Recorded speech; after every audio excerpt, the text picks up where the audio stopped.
Olá, bom dia. Então, essa videoaula servirá como um guia, né, para o estudo e aprofundamento do texto de representações sociais extraído do livro Psicologia Social Contemporânea, né? Com certeza, na sala de aula, a gente vai aprofundar algumas questões que aqui eu vou pontuar de uma maneira que serve como roteiro para vocês, né, poderem estar lendo o texto. Então, a primeira questão é a gente pensar como é que nasceu a teoria, tá?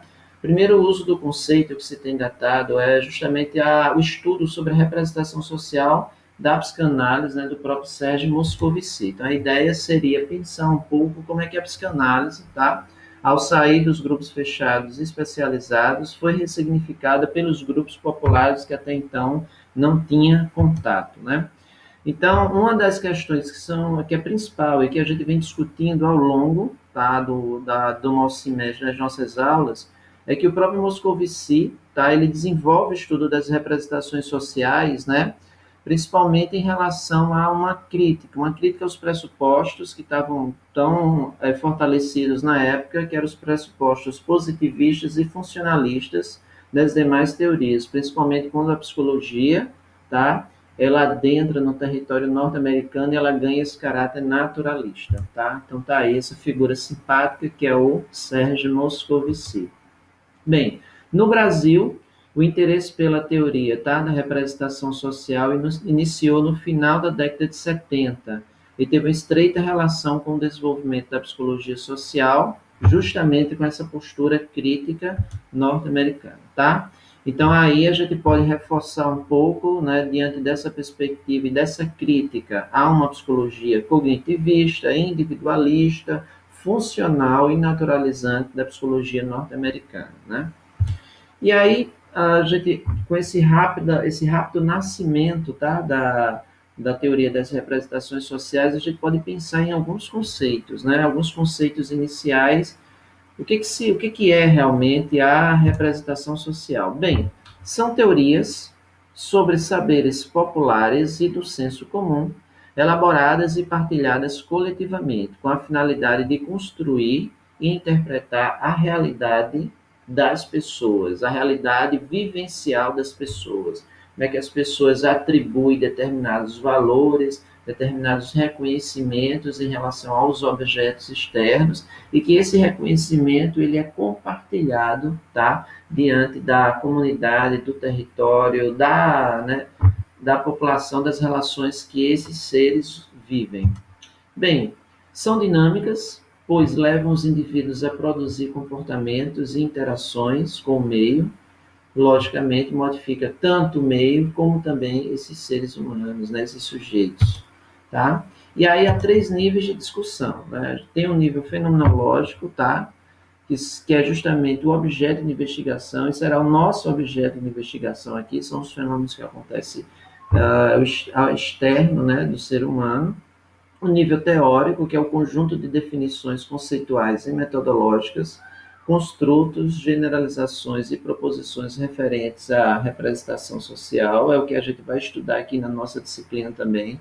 Bem, é o nível que a gente está adentrando agora, e tem um nível metateórico, que é um nível que não necessariamente a gente vai poder trabalhar aqui na disciplina, mas é justamente as discussões sobre a própria teoria. Bem, continuando ainda sobre os conceitos, é um conjunto de proposições, de explicações originado na vida cotidiana no curso das comunicações entre as pessoas, tá? No curso das comunicações interpessoais, tá? Pode ser equivalente na nossa sociedade aos próprios mitos, né? Ao sistema de crenças de sociedades tradicionais, mas também podem ser vistas, tá? Como a versão contemporânea do nosso senso comum. Aquilo que a gente, de conhecimento, a gente atribui, isso é senso comum. Mas isso é uma forma de conhecimento, é uma forma de conhecimento compartilhada que é importante para as representações sociais, tá?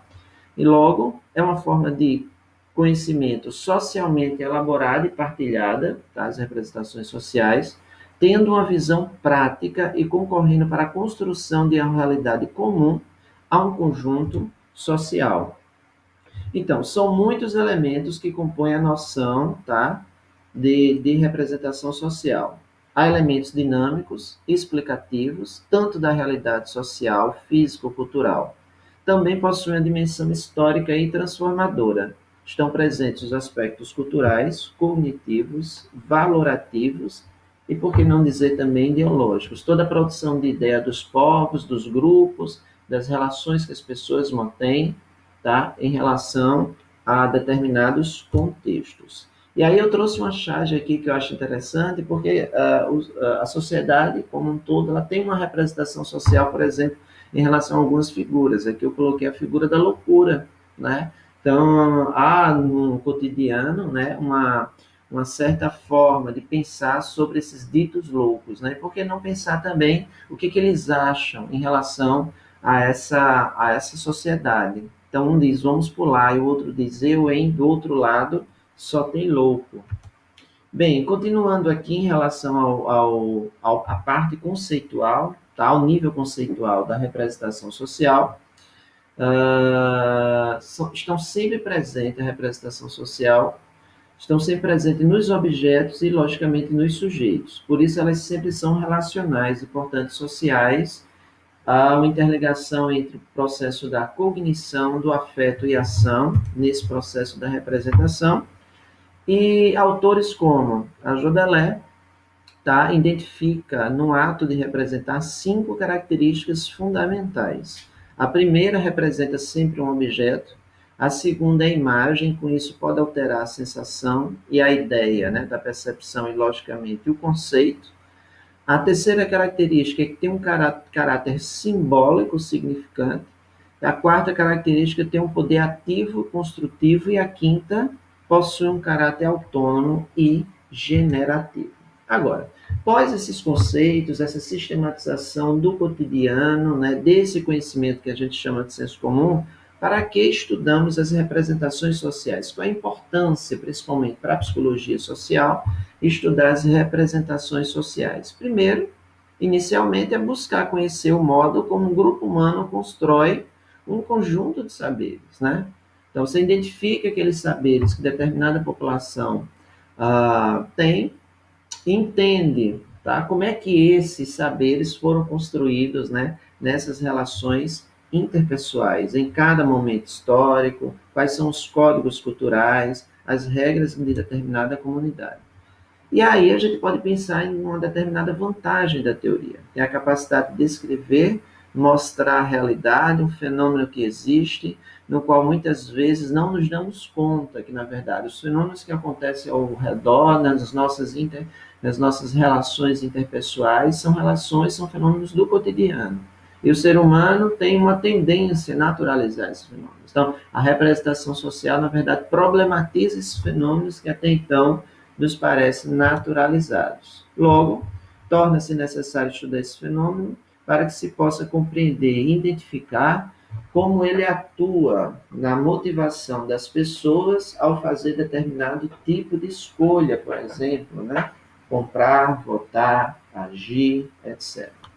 Descreve também nossas principais ações, não de maneira lógica, racional ou cognitiva, mas traz outros elementos para análise, ou seja, elementos afetivos, elementos simbólicos e elementos religiosos também, elementos culturais, tá? Por isso, a representação social é um conceito abrangente. Se você aproxima esse conceito da representação social até da imagem da utopia, porque é um conceito abrangente, um conceito amplo, um conceito complexo, ele compreende inclusive outros conceitos também, a representação social, como atitude, opiniões, imagens e conhecimento. Possui um poder explanatório, apesar de não substituir os outros conceitos, incorpora estes, indo mais a fundo na explicação causal. Logo, o elemento da teoria da representação social ele é constitutivo. Por exemplo, não é o social que determina necessariamente a pessoa, mas o social é um substantivo, ou seja, constitui, está entendendo, essa própria pessoa, o ser humano, já que a gente parte do pressuposto que o ser humano é um ser essencialmente social. Galera, uma outra questão aqui que eu acho super importante, tá? Para o percurso aí do diálogo e da leitura do texto da representação social, é por que criamos essas representações sociais? Inicialmente a gente cria